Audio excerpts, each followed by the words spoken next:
Welcome back, Green Bay Packers fans. Today we have our final regular season recap. It's going to be an abbreviated one, and then we have our playoff preview. The Green Bay Packers will be playing a third matchup against the Chicago Bears, a winner-take-all tiebreaker game to advance in the playoffs. So we're going to get going on the intro. We're going to, like I said, a shorter recap today, just because that game, not a whole lot going on that's really anything meaningful. And then we're going to give a super in-depth preview today with Saturday night being a playoff game. So we're going to hit the intro and get started. Welcome to another episode of the Wisco Fanatic Show, where we cover the Packers, Bucks, Brewers, and Badgers basketball and football teams from an optimistic and realistic perspective. Alrighty. So, as I said, shorter recap. So, Simon, I'll start with you. What did you take away from the Packers defense against the Vikings, if anything? I just thought individually from some of the younger guys, I thought they made some pretty good plays. I thought Oladapo played a decent game. He had a bat down at the line of scrimmage and a couple of tackles pretty close there, playing kind of that up safety in the box kind of guy. I thought Colin Oliver for his first game action looked pretty good. He ended up with a sack and a pressure. I thought Brenton Cox looked good rushing the passer, a little questionable in the run defense, but I think the Packers kind of know where he's at as far as a player goes. I thought Barron Sorrell looked pretty good with a couple plays of his own. He ended up with a fumble recovery and a sack as well. So all in all, I just like some of the younger guys stepping up and making plays against the Vikings played their starters like the whole game. So, they played against some good quality opponent gameplay, and I thought some of the younger guys came together for some really good plays individually. Yeah. Bryant, feel the same way? Yeah, I think he pretty much hit the nail on the head. I thought definitely. Watching that game, Barron Sorrell made me feel like a little more comfortable with what we did. I know it's only one game, but we have a decision to make with Ngbari and Gary this next offseason. Obviously, we're moving to the postseason, but I feel more comfortable there. And honestly, I think he should probably get a few snaps in the postseason here. I think Colin Oliver, I thought he was getting some pressures early on. You can see where his size is going to be a little bit of an issue, but he definitely has a motor. I mean, anytime that, like, for me, it's like he could almost be the person where Micah was chasing Williams to the outside. Everyone else couldn't catch him. Colin Oliver was doing that to like McCarthy. He was chasing him as soon as he broke contain. Colin Oliver was after him. So I thought him and Barron Sorrell looked good. I thought Anthony Belton looked pretty good. Jordan Morgan made me look offense. Oh, sorry, defense. Defense. Yeah. So overall, those ones they looked pretty good. So I was pretty happy with it. No one else really jumped off the page to me. So, you have anything to say on the defense? Yeah, Barron Sorrell was awesome. I think that if you scheme it up correctly, John, nice. Tyler got rid of it. I was going to say, if you can scheme it up with Colin Oliver, I could definitely see a role for him on next year's team. He is pretty small, but you got to use his quickness. You got to use the tools that he has. It's nice to have a corner out there. I'm talking about Diggs. It's nice to have a corner out there that squares people up and tackles them in the open field. That was a nice feeling when I saw that. I was like, holy shit, we're allowed to tackle on the edge, dude. That's crazy, dude. Safeties look pretty good. I thought the run defense was much improved. Obviously, you can't get much worse than what Derrick Henry made us look like, but they played with a little bit more attitude, a little bit more edge, and that was a nice thing to see for me personally, is the run defense was a little bit better. Yeah, and if you look at PFF grades, which, again, we always take with a grain of salt, Trevon Diggs actually was the Packers' highest-graded defender, but you get people going, oh, here's Trevon Diggs' first play for the scrimmage, and he's giving up a big gain to Jefferson. Meanwhile, the guy wasn't cover three deep. Like, he's playing in his zone. He's doing what he's supposed to. In coverage, couldn't be that. With one pass or one completion allowed for 4 yards. So, to the point of Barron Sorrell and Colin Oliver, I think with Colin Oliver, he looked fast and strong, which is really encouraging to see him with both.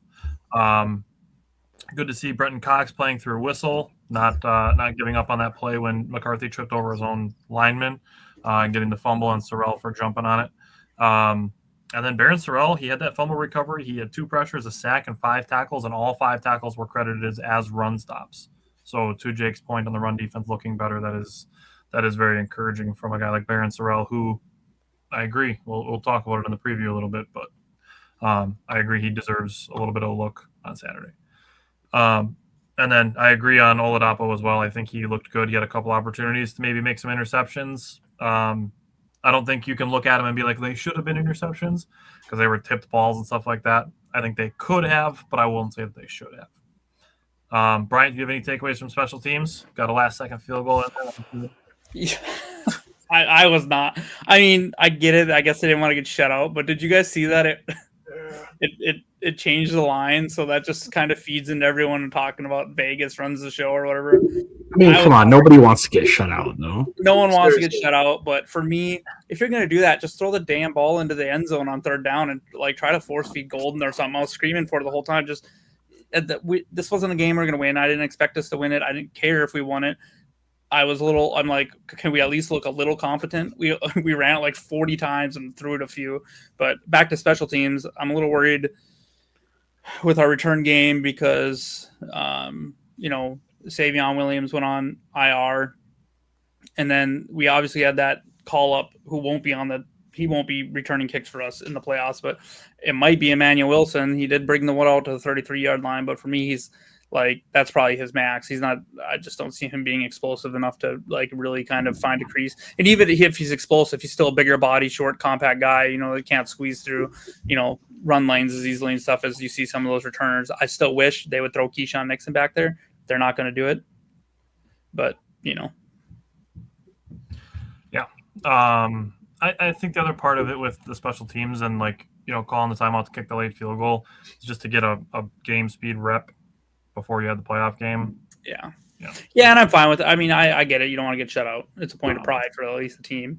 Yeah. But I would have rather see, I would have liked to see a few throws into the end zone. Yeah. I mean, it was clear that they weren't going to have our tune throw the ball downfield pretty much at all. Yeah.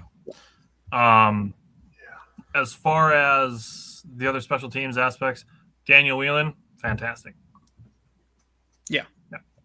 Okay. Offense. Bryant, I'll just go right back to you. What stood out to you from the offense? Yeah, I mean, Belton looked good. I'm excited to see him next to Tom. And I thought Sean Ryan was fine again. I feel like he's kind of he didn't play. What am I thinking? The person that played at center, I thought he did okay. Monk. The name is escaping me for whatever reason right now. Monk. Yeah. Monk. I feel like he showed that he has a chance to. I thought his feet work and the run game was really good. His footwork. I thought that right side of the line was okay. Obviously not our fault. Kennard is. We know what he is. He's fine, but nothing.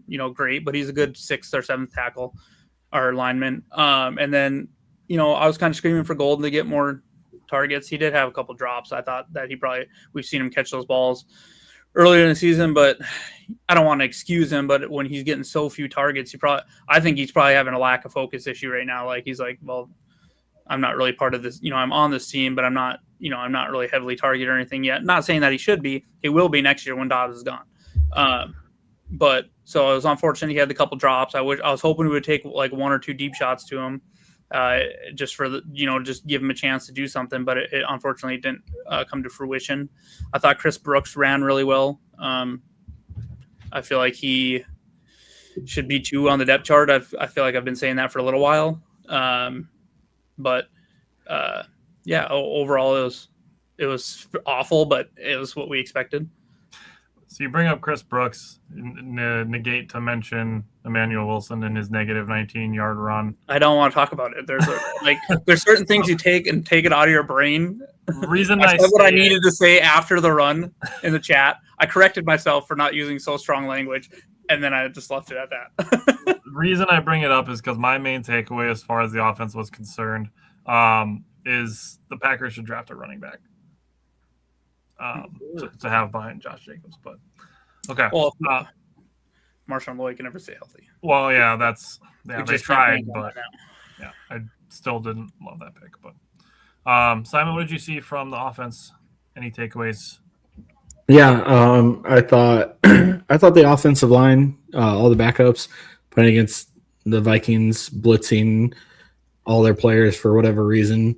I thought they played decently well. I know people kind of Morgan had like a 2-play sequence where he allowed a sack and then he had a penalty. But I thought the rest of the game, I thought he played fine. It was his first start. Those 2 plays were where I was trying to say during defense. Yeah, that wasn't great. But I think you guys were right. I think it was Tyler or Jake that said it.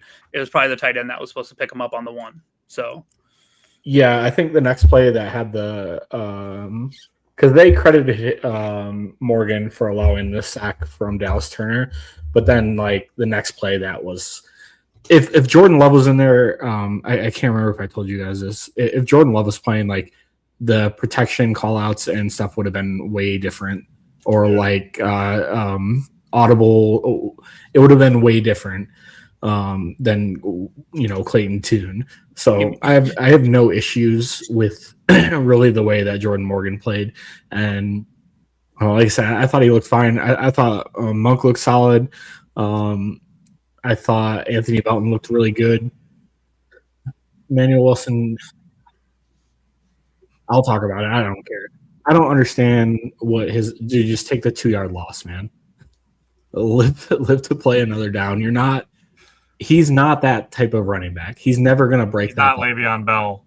Yeah, or Saquon or whatever. Like every other time there's a big hole for him, he runs right into the back of the defender or the offensive line. Why couldn't you just do it at that point?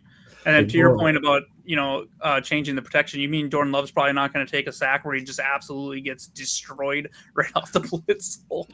No, that was me that said that. I think that was supposed to be Josh Wiley's pickup. Yeah, I think Morgan was looking at Turner, and Turner was his assignment, and Wiley was supposed to go behind Morgan to pick up the blitzer that would have been in the B gap between the guard and the tackle. Yep. And to Simon's point, if Jordan Love is in the game, Jordan Love is looking at that guy and changing the protection to like basically tell Josh Wiley, like, hey, if that guy blitzes, you're picking him up. Yeah. Because Josh Wiley wasn't there, and that's in my opinion, that's who should have slid behind Morgan, because Morgan was locked in with Dallas Turner. Yeah. I mean, Tune played so awful they cut him. So I mean, literally, yeah. And I'm excited for Ritter to be our next Malik Willis. I like Desmond Ritter coming out of college. I don't think anybody has liked him in the NFL, but he's had a couple nice games. I mean, he beat us in Atlanta and played really well. I mean, Bijan Robinson beat us. Well, he had a nasty game. Still, but Simon, is there anything else you want to add yet? What was that? Yeah, I mean, Clayton Tune you can call it what it is. I didn't expect him to go out there and light anything up, and he was just kind of the guy that they needed to sit in there and complete a couple passes and hand the ball off and not get anyone injured to go to the next game. So I don't put too much stock into that game at all. I assume he'll go back to the practice squad. I don't know though. He has to clear waivers, right? And then he can go. I think I would be surprised. What's the point? I mean, why not? Maybe, but it's hard to evaluate a guy that's only been on the team for like a few weeks. I know, you but thrust him into a starting game where you only throw the ball 11 times. And I think they already filled up with signing Desmond Ritter and then a couple other people to the practice squad. I think they filled it up. Yeah, I didn't see where we're at with numbers. So unless they cut somebody, I think they've seen probably what they're going to get from Clayton Tune. They've probably seen it in practice. He's been around for several weeks. Yeah. For most of the season, actually. Yeah. Really? Yeah. We got him pretty early on. Like I think it was like week 2 or 3, maybe. Yeah. Even. Oh, I thought it had been like 4 or 5 weeks, maybe. If I'm wrong, yeah, he's been here for a while because the only other guy that we really had in the room for QB3 was Elgersma. Yep. Yeah, and then they cut him coming in. And then they signed Tune. Yeah. Oh man, maybe I'm wrong. I do like the idea of Desmond Ritter. I liked him as like a backup coming out of college. I didn't like him as like a franchise guy or anything, but I think he could be a solid backup. And if Matt LaFleur can fix him a little bit, and I mean he has legs and he can throw the ball decent. Yep. Yeah. Scott, they did cut Tune today, and they signed Desmond Ritter to the active roster. He's going to be basically the emergency QB. He won't take up a spot, so we'll technically have 54 on the roster. Right. Yeah. He would be like if Love and Willis both got hurt, then they'd be able to use him as the emergency quarterback. Yeah. Jake, did you have anything else you wanted to say from the offense? As far as the offensive line goes, you guys pretty much covered that. I thought the offensive line was fine. I really like Belton, especially if Zach Tom can be healthy and get back to the guy that we know he can be. He can kind of be on his own island. Belton can then, slide over and help Sean Ryan. They could do some more combo blocks up there. That'll help the third down offense. That'll help the red zone offense that's been struggling for the last month. So all those little things matter. So getting Zach Tom healthy sets everything else up on the offensive line. I don't know if we let Rasheed Walker walk away from Green Bay after this year, because I don't know anymore. I really don't. We put him at right tackle. We put him at right guard. We put him at left tackle now. I mean, struggling is all I'm going to say. Tight end room, they need to draft a tight end. I know that Luke Musgrave sat, but we've been trying to find another tight end behind Kraft now for a couple of years. And, Musgrave, got his opportunity when Kraft got hurt. And he really hasn't shown to be a guy that can, be a starter. So in this league today, you need to have 2 tight ends so you can run 12 personnel, so you can run and pass out of it. So I think drafting a tight end would be wise. Josh Wiley, he can come back and be the 3rd tight end. I'm completely fine with that, but they need a backup tight end, really badly. In terms of wide receivers, they really need to throw the ball. I was a little disappointed in that, to be honest with you. Like, what are you going to lose? You're already sitting everybody. What are you going to lose if you just let this guy sling it? Like LaFleur, let this guy throw the ball down the field 40 yards, dude. Why not? Who cares? Just run the ball, throw it short. They had that one 3rd down. I believe it was like a 3rd and 19. They were at like the 5-yard line.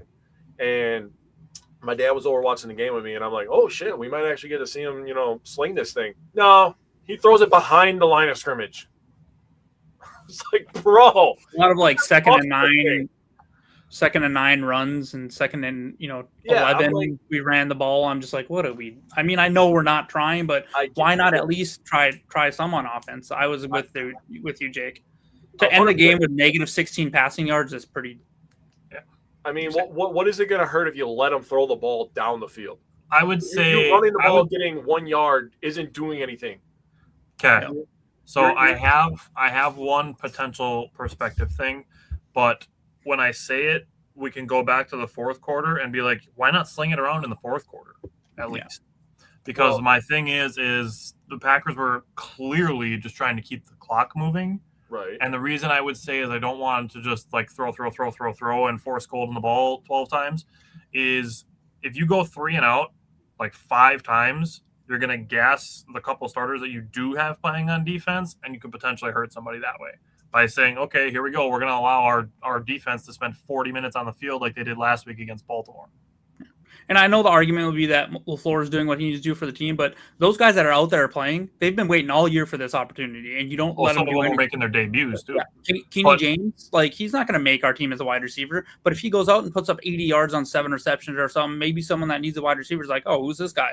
Or, you know what I mean? Like, obviously Golden's not getting cut, and we don't really care that if he goes crazy, but there was a couple players on the field that were probably pretty excited to get some playing time, and they really didn't get to do much.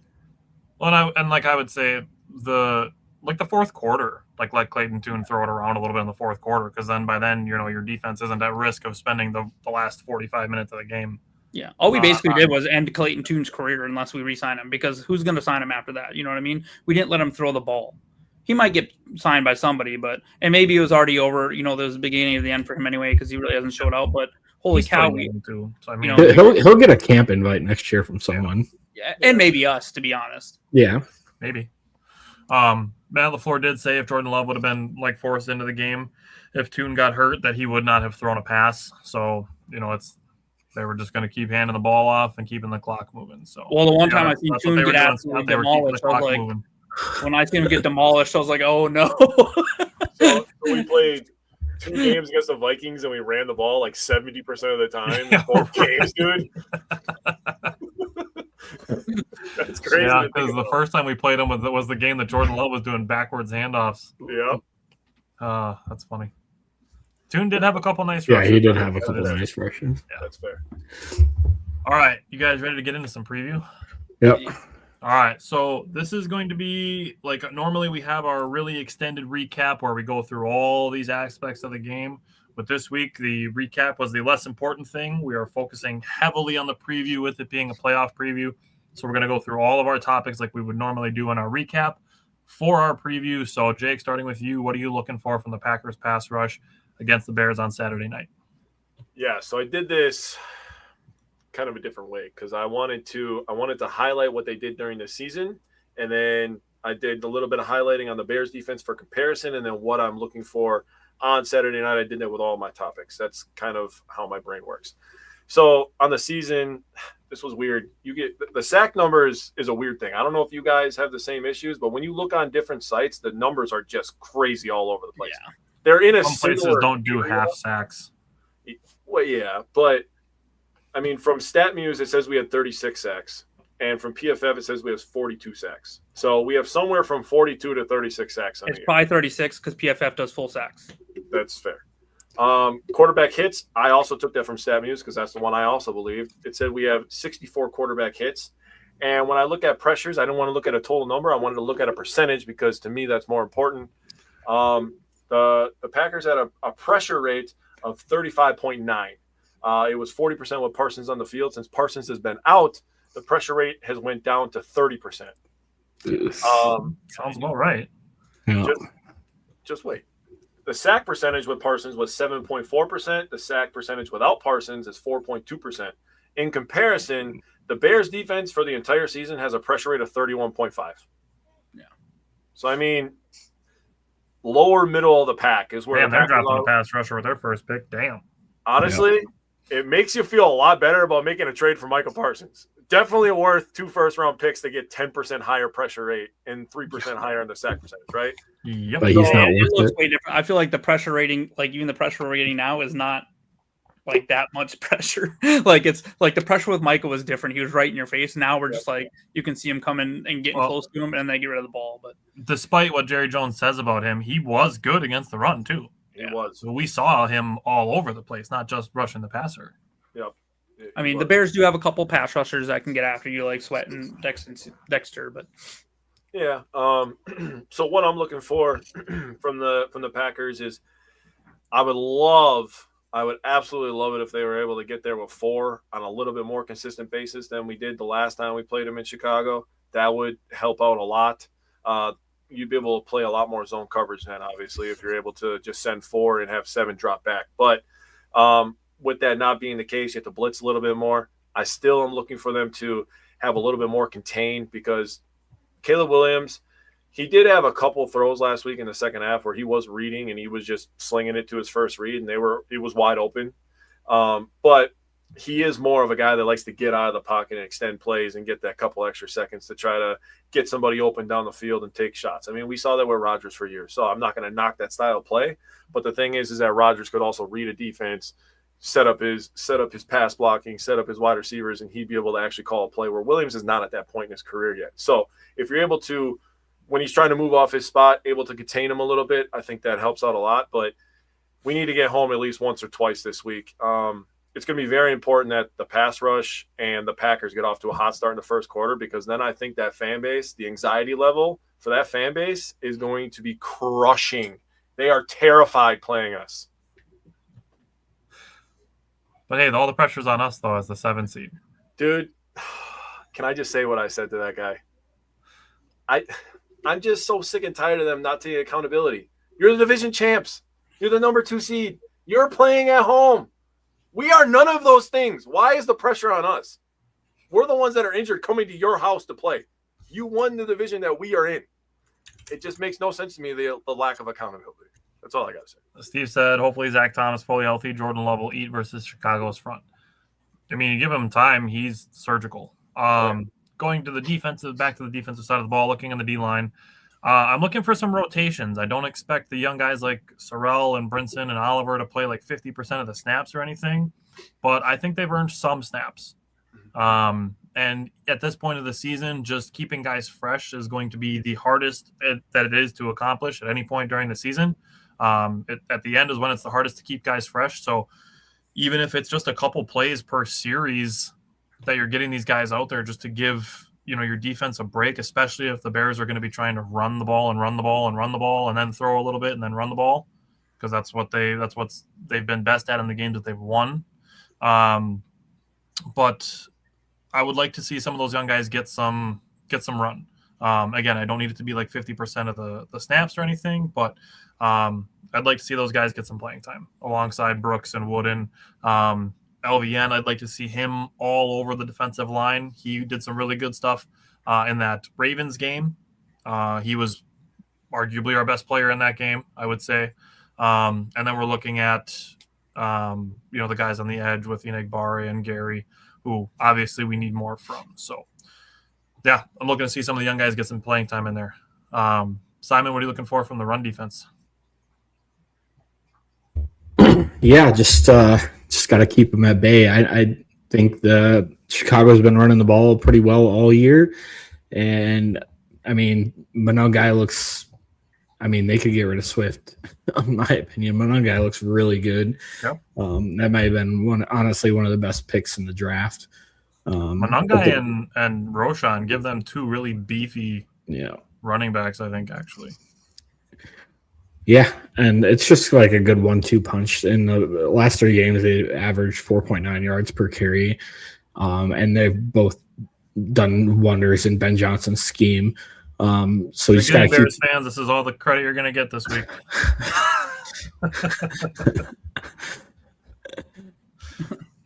Well, I hope they're not listening because I don't like to give them too much credit. Just give it where it's due and then go right back to talking about the Packers. Yep. Just keeping a stout defense versus them. Don't let them get ahead of the sticks as best as you can. Keep the ball in Caleb Williams' hands on 3rd and longs. Yeah. Bryant, what are you looking for from the linebackers and the tackling?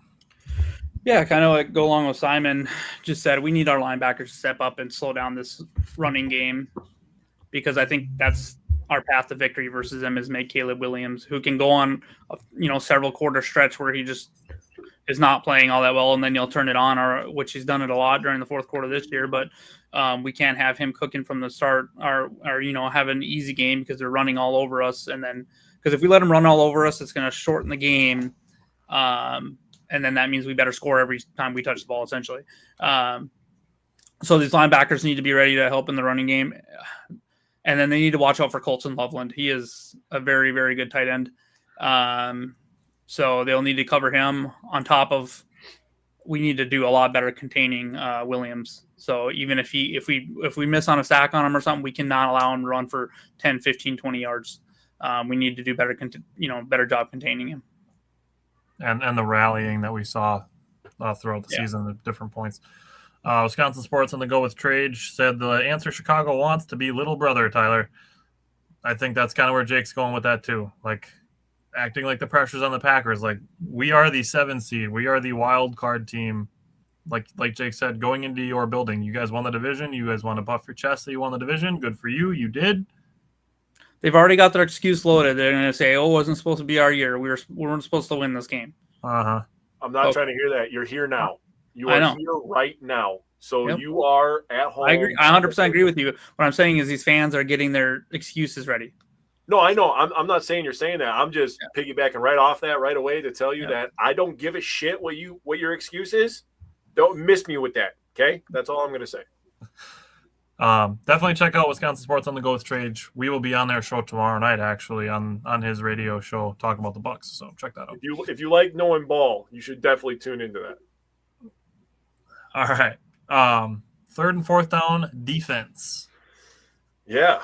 So 3rd and 4th down defense. Packers finished the season ranked 14th. 3rd down defense, 39.45%. On the road, they ranked 12th at 36.45. So room for improvement, maybe. Last 4 weeks of the season were kind of to be honest with you. Versus Chicago. So on 3rd down, Chicago went 10 for 27. They held Chicago to 10 for 27 on 3rd downs. 8 for 16 in the first matchup, 2 for 11 in the second matchup, 3 for 5 on 4th down. So Chicago was good on 4th downs. And then the Bears, which is actually crazy that it was so weird because on the road they were 8 for 16, at home they were 2 for 11. But it makes sense when you look at their overall numbers. The Bears were 7th overall in 3rd down percentage, but 25th at home. So they're bad on third downs at home. So that makes no sense to me. I don't know math, numbers, but that's good for the Packers because we are playing in Chicago. Interesting. Simon, what are you looking for from the secondary? Yeah, I mean, if Rome Odunze comes back this week, which there's, I think he got activated, so I don't. It's just open. His 21-day window got open, so I doubt he plays. On IR, I don't think. He's just practicing now. He was never on IR. Kyler Gordon's window got opened.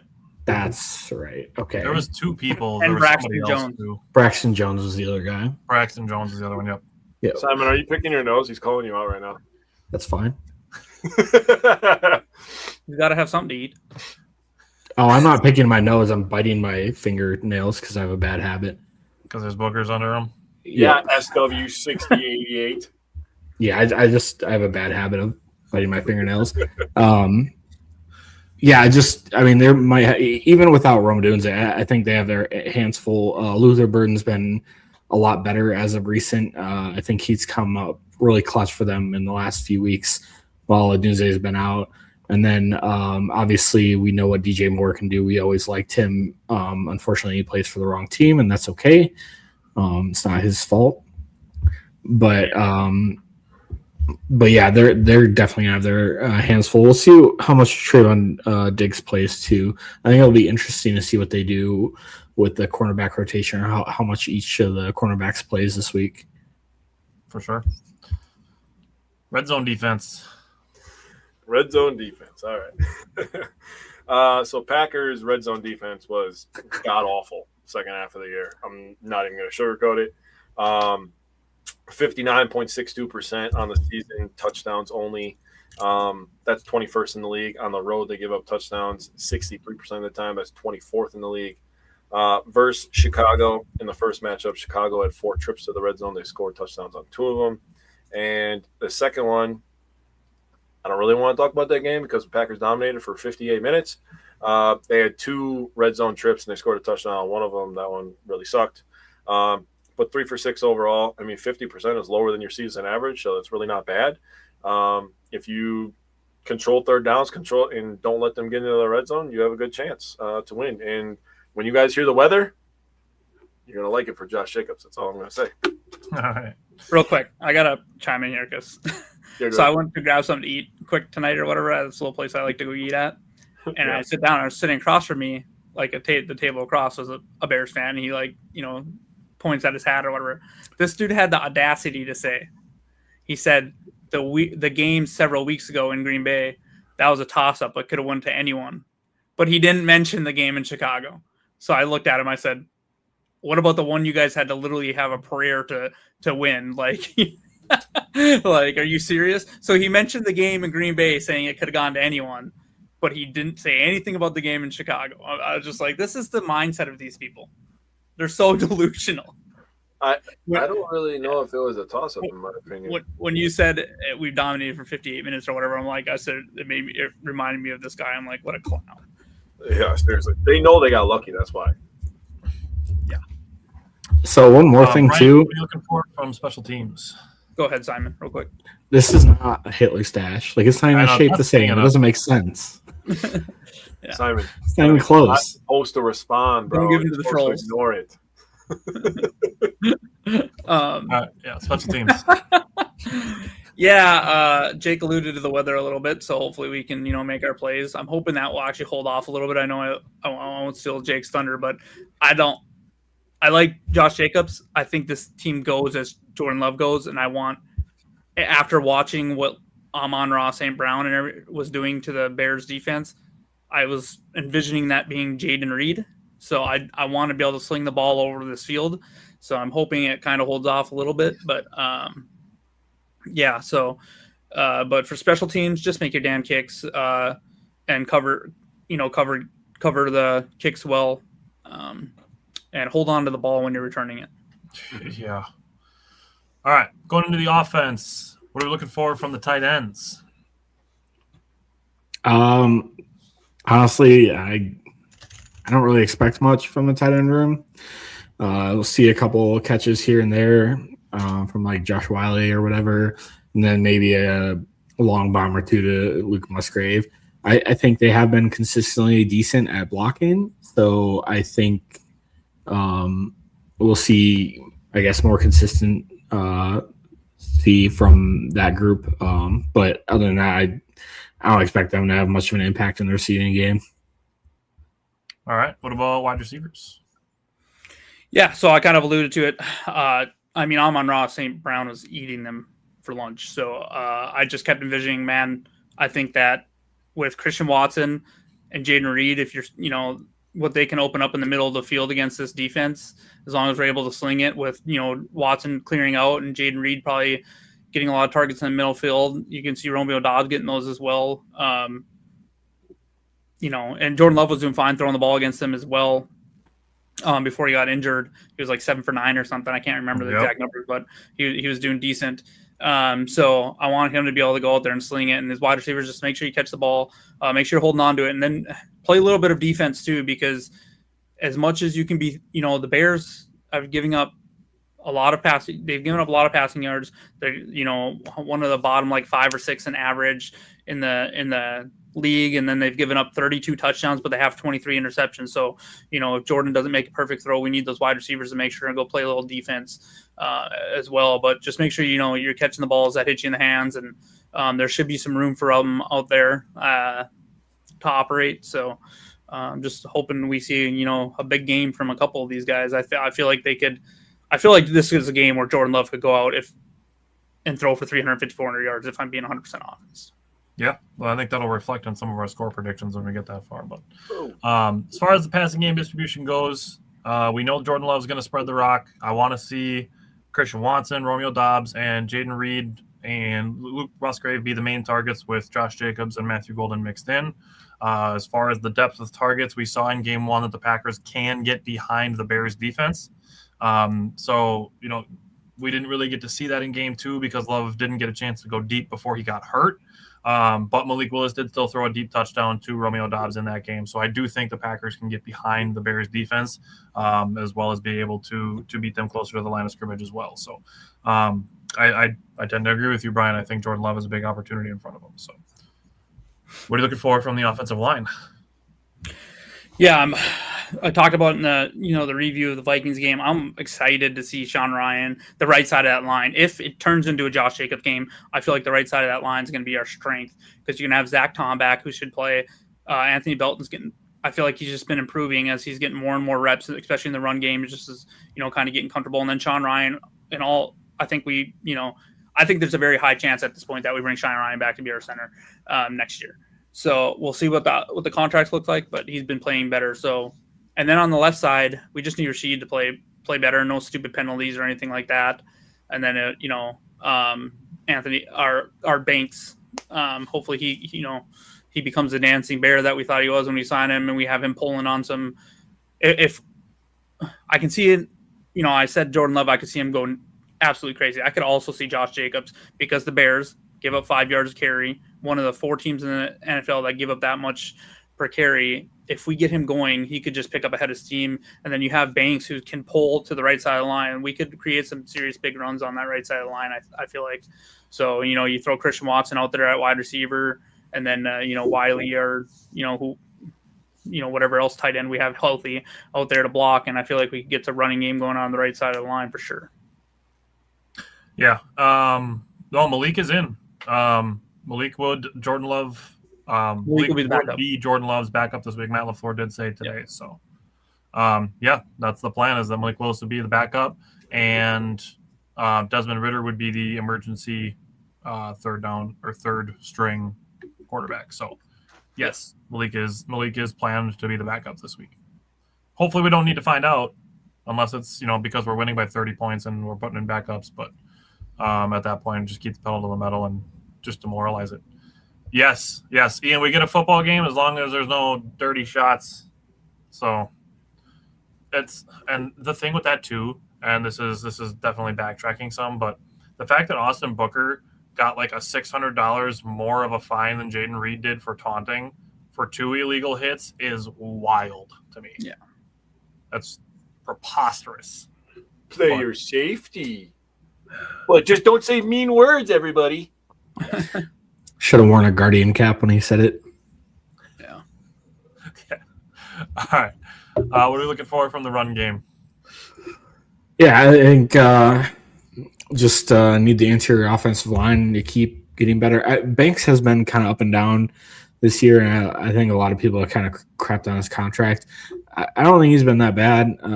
Maybe not to what. Yeah, he's been decent, and I think Sean Ryan's getting a little more comfortable with being center at the center position, as long as he snaps it when appropriate and in the right way.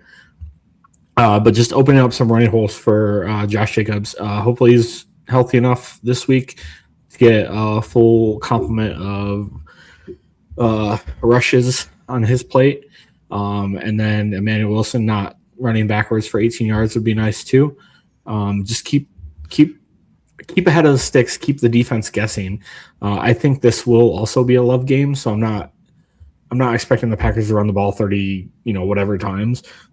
I think it'll be more in the 20-ish range. But I expect Josh Jacobs to have a pretty big game too. Scott said the JJ McCarthy taunting call was wild to watch in person. Yeah, I bet. All right, 3rd and 4th down offense. You mean 9? Yeah, 9. Yeah, that was 9. Yeah, that was 9. That wasn't. I just kept saying it in such a cocky way when I was watching the game. There's 9. Trash talking the backups. I'm glad that you know what number you wear, you dumbass. Anyways, Packers offense, they converted third downs on 48.7%. They were second in the league, so third down offense was elite this year. On the road, they're second, 49.12%. So almost 50% of the third downs are converting on the road. That is fantastic stuff. The Bears defense overall, they allow 40.84%, so that's 22nd in the NFL. At home, they allow 38%. They get a little bit better, so they're 13th in the NFL. But that didn't matter against the Packers this year. First matchup, Packers went 8 for 12. Second matchup, they went 6 for 12, 1 for 3 on fourth down. 14 for 24 overall. So 58% third downs converted for the Green Bay Packers against the Chicago Bears compared to the Bears converting 37%. So Packers are putting themselves in position to be successful. They just got to finish in the red zone. And I know that's Tyler's MO, and he's going to talk about it. So if the Packers can find a way to stay successful on third downs and then finish drives, absolutely no way that the Bears should be in this game. Yeah. Scott, I bet they did, Scott. Going into that red zone offense, this is easily the biggest area where the Packers can turn the fortunes offensively. Yes. And I would say, honestly, for the entire team. I mean, yeah, like we all have seen Rashawn Gary and wanted more from him. But I still think if we could say we get the prime version of the red zone offense or Rashawn Gary, I'm picking the red zone offense just because up until basically week 13, like the first 13 weeks of the season, the Packers were number 2 in the NFL in touchdown percentage in the red zone. And they've dropped down to 17th since then. I'm not going to count last week because they were playing all their backups and they weren't really trying to score in the red zone. But the Denver, Baltimore, like those games, they struggled so heavily in the red zone. And I get that they were playing the Baltimore game with Malik Willis and 2/3 of the Bears, the second Bears game with Malik Willis, but they were number 2 in the NFL through the first 13 weeks. And I get that Tucker Kraft had a lot to do with that as well. But you still have Christian Watson, you still have Romeo Doubs, you still have Jaden Reed, you still have Luke Musgrave, who's got size. Like you have guys that can score in the red zone. Get them the ball. And obviously Josh Jacobs. And he had a red zone fumble, which is pretty rare for him as well. But got to finish those. I think that's the greatest way that they can put themselves in a position to win the game. All right. Looking at coaching, time of possession, and this is something I'll go back to Steve's comment really quick. He said, I hear that Adrian Hill is officiating this game and is typically flag happy. Got to minimize the penalties. There's absolutely something, and even Bryant mentioned it as well. The keeping the penalties, especially the dumb penalties, the effort penalties, keeping that stuff to a minimum. Ab Dombrowski on YouTube asked, do you guys think the defense can keep Caleb contained? I think they can. Like we saw like most of the season, and obviously that's with Micah Parsons, but I would even go back to last season. The Packers were pretty solid against running QBs. So I think they can. Now, whether or not they will, I mean, that's what Caleb is best at, is extending plays and avoiding sacks and throwing the ball away. He was number 1 in throwaways in the league by a decent margin. He does not take sacks. He does everything in his power not to, but he does hold the ball for a while. So I think they can, but that's obviously going to be a key to the game. As far as coaching goes, I would love a Matt LaFleur masterclass. Mixing up the play calling, trusting your starters, being smart with your timeouts and challenges, playing your cards right in this game, I think could go a long way into earning Matt LaFleur a contract extension. 2026 is the final year of his contract, and I think if they go into this game against Ben Johnson, who's getting a lot of credit and even some Coach of the Year buzz, and you go into their building and you beat him up, I think that's an opportunity for Matt LaFleur. As far as time of possessions, the Packers showed in Game 2, even with Malik Willis playing, that they can play the keep-away game. And I'll give Bryant credit on this because he spent a lot of the season saying, I don't want to try to beat other teams at what they're bad at. I want to do what we're good at. And then going into the Chicago game, he's like, I want to do what Chicago is bad at and kind of steal their thunder and play their game and keep the ball away from them. And they did that. So I will say, normally I'm pretty anti-short passes and behind line of scrimmage, but I would understand some shorter passing play calls in this game, just as long as it's not overly conservative when they're doing it. They're not throwing behind the line of scrimmage on 2nd and 10, and hoping for broken tackles or perfect blocking. And then I just don't want to see them abandon the deep ball as far as, all the things go with that. So that would be a mistake after we've seen what Christian Watson was doing to their safeties out in Green Bay. So that'd be crazy. Yeah. Simon, is there anything you're looking for from Jordan Love this week? Yeah, I think we all kind of said, I think it's just going to be a huge Jordan Love game. As long as Jordan Love doesn't turn the ball over, which he's been pretty good at for the most part this season, I think I can only recall a couple really, really bad mistakes. I think they have a really good chance of winning this game. Chicago's defense is not that good, just in general. The run defense isn't good. They allow a ton of yards. This team and like a couple people in chat, we need to finish in the red zone, and I think this is the week to do it. Jordan Love, I think he's coming off a ton of rest. I hope he doesn't come out a little rusty, but he can absolutely move the ball up and down the field. It's just all about finishing. The Bears defense is the 2023 Cowboys defense. Yeah, they're not that good. They just get a bunch of turnovers. I would love this game to play out like the 2023 Cowboys did in the playoffs. I will say this: the officiating crew we have is one of the most flag-happy crews. So just someone said that be too. ready for that. They have like the second most flags in the NFL, and I think they only refed 14 games. This crew. So I mean, the players also just need to keep a clean head on their shoulders. Like, don't let them get in their heads. No stupid penalties from Keyshawn Nixon. Keep them in those 3rd and longs. We don't need a team-board flag. Talk your crap after the game. Yep. Brian, is there anything you're looking for from Jordan Love?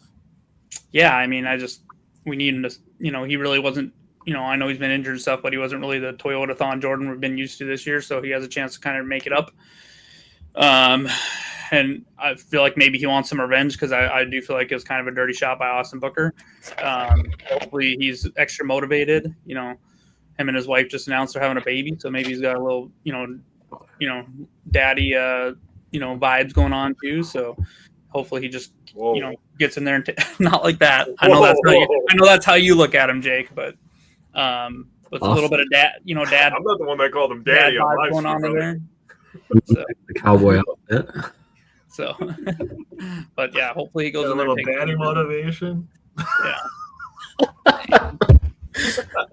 Hey, we'll all call him Daddy if he goes in there and fucking with the Bears. Call him Pookie and Daddy next week. All right. Jake, what are you looking for from Jordan Love? Good thing a few hundred people are watching this, right? Dude, I was about to say some crazy, dude. I can't say that right now. I'll say it after. Jake, you looking for anything from Jordan Love? Yeah. So there's been a few times this season where I felt like Love held on to the ball a little bit. Just take what the defense is giving you, use your legs, get the first down. Just keep extending plays. Oh my God, Steve. I'm trying to form a educational thought here, Steve. God dang it. I can't even think right now. Why did you say that out loud, Steve? Yeah, he said the quiet thing out loud. Anyways, just stick with the defense is giving you, man. Use your legs. You are athletic. You're a good athlete. And if you read the defense, you see a guy open, check it down, take your 5 yards, take your 7 yards. Not everything needs to be a 40-yard play. Set that stuff up. Kill death by a million cuts, right? I know it's 1,000, but it's going to feel like 1,000,000 on Saturday night. So death by a million cuts, just take the small stuff. And then if you have a shot with a one-on-one with Christian Watson, also you're 6'4", buddy. Use your frame, please. That would be awesome. I'm just going to use that to transition straight into X Factors, and I'm going to give mine right away because mine is Christian Watson. So Christian Watson playing with Jordan Love specifically. Game 2, he had 2 catches on 6 targets and 17 yards.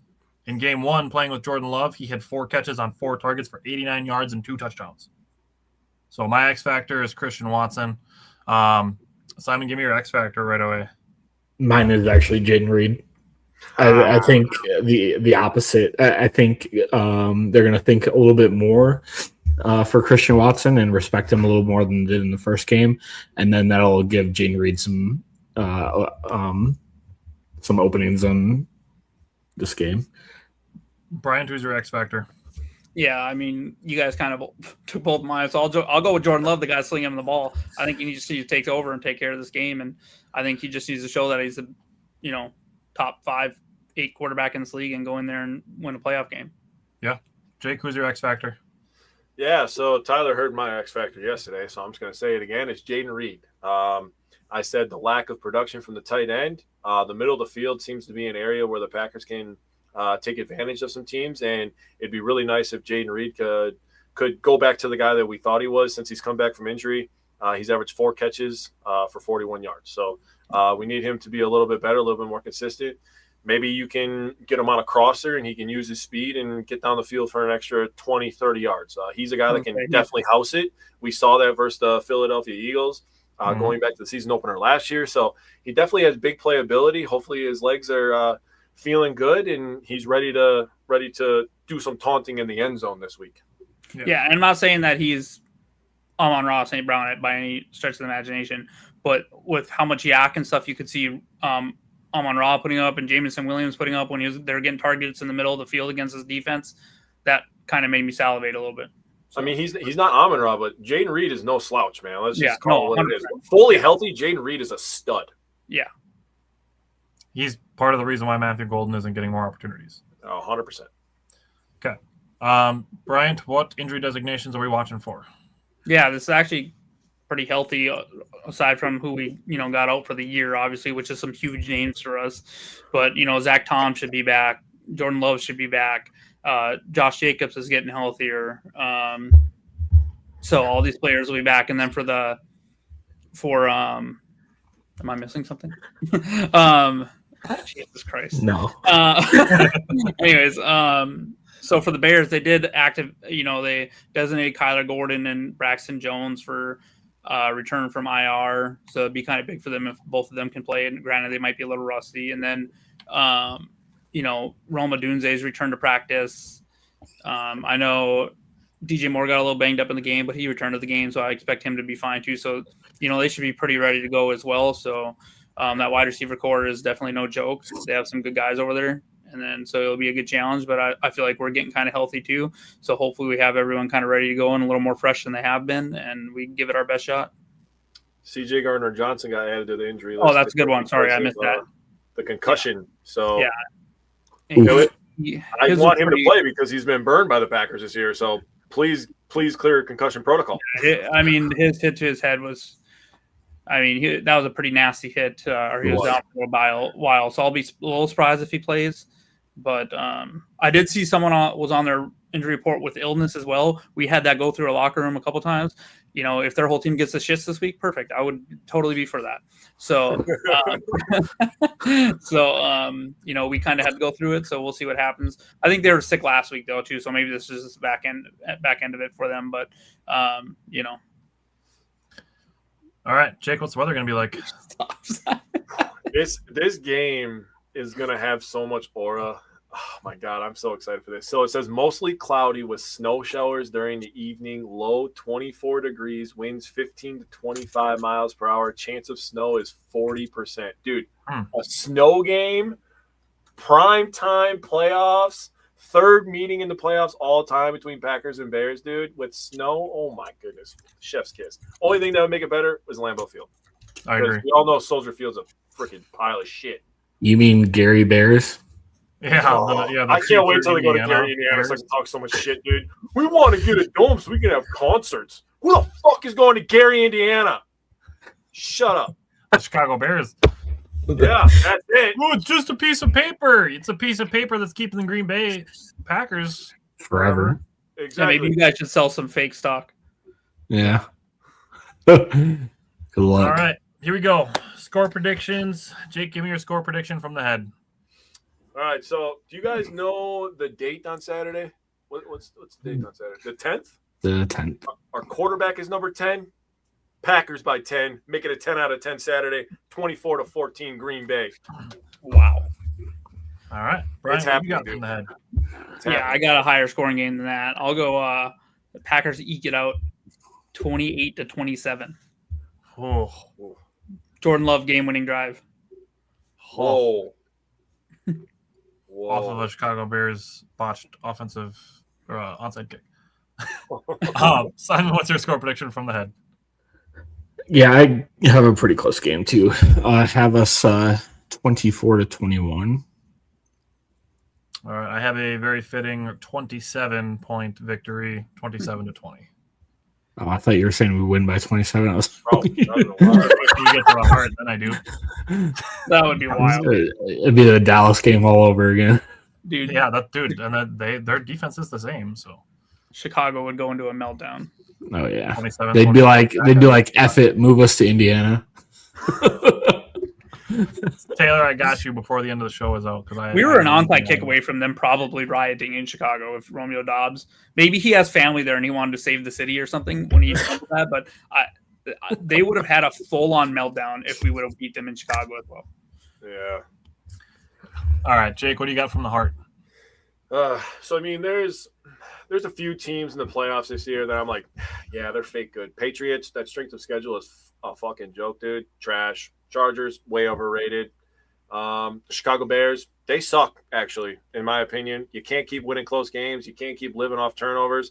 Packers are going to go in there and beat their ass, 33-13. Brian, what do you got from the heart? I'll go 30-21. All right, Simon from the heart. Yeah, I still think I don't think there's a way this isn't a close game in the playoffs. We could beat them by like 2 touchdowns, but I doubt it. I'm gonna go 28-20. All right, so in a perfect world where everything goes ideally, I have 35-17. I think even in that second game, the Bears were having trouble scoring. Yep. Telling you. Taylor said, or Scott said 35-21 from the heart. I like that too. Down for that. All right. Simon says, Brian, how many you got? Honestly, I didn't prepare any. I'll say the one I said was that I think Jordan Love. I'll go Jordan Love for 303 touchdowns. All right, Jake, you got some Simon says? I do. I'm the same one that you already heard. Josh Jacobs, 150 total yards and 2 touchdowns.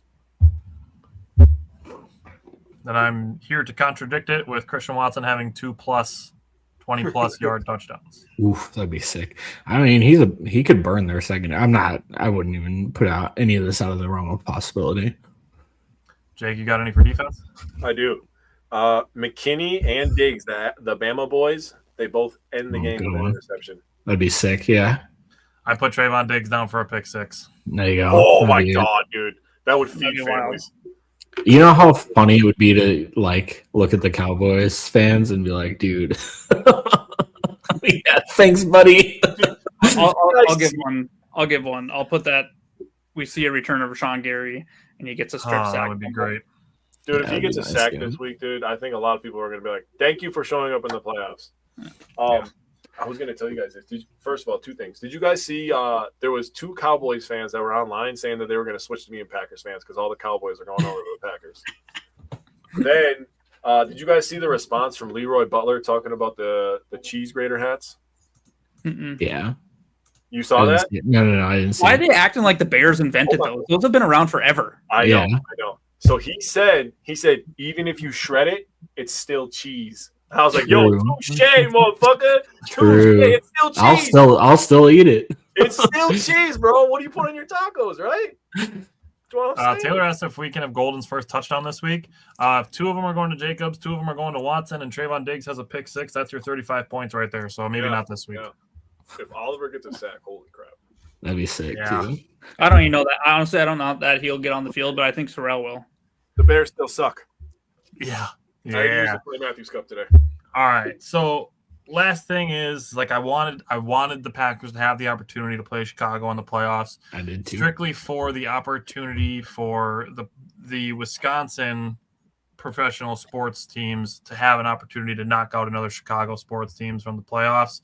And I hope if that happens, that when the game is over, that the Packers are doing some bear down chants in Soldier Field and giving Bears fans all thumbs down like Giannis does at the end of a Bulls game. Yeah, thumbs. And the Brewers are flying the L flag, and we get to hear Chicago fans be like, "Oh, they're being mean to us again," like they did with the Bulls and the Cubs. Because Bears fans have one team that's good, and they are milking it for all it's worth. So I'd love to make them feel the way the Lions fans feel after their window opening and really quickly closing. I would love to see the same thing happen for Bears fans because it's clear that they haven't been good in a while because they don't know how to handle it. Uh-huh. All right. There you go, Taylor. All for you.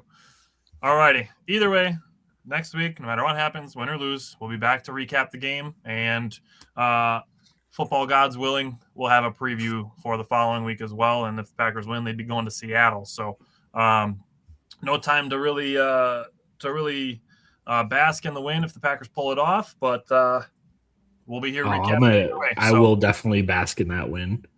Well, we can bask in it. We're weak. They can't. Yeah. I'm basking. I'm going to have a 24-hour period where I am the Bears fans' worst nightmare, bro. I swear to God. That's the nice thing about playing on Saturday is if the Packers win on Saturday night, we have we got nothing going on Saturday night and Sunday. Dude, bro, you can I might not sleep on Saturday, dude. Oh my goodness. You can call me Carol because I'm basking. Yeah. Call me Robbins because I'm basking. All right. Thanks everybody for tuning in, sticking around, and for all the comments. We'll be back next week again, and we'll see you guys then. But again, thanks for commenting, tuning in, and sticking around for the whole show. We'll see you guys next week. Go Pack, go. Go Pack.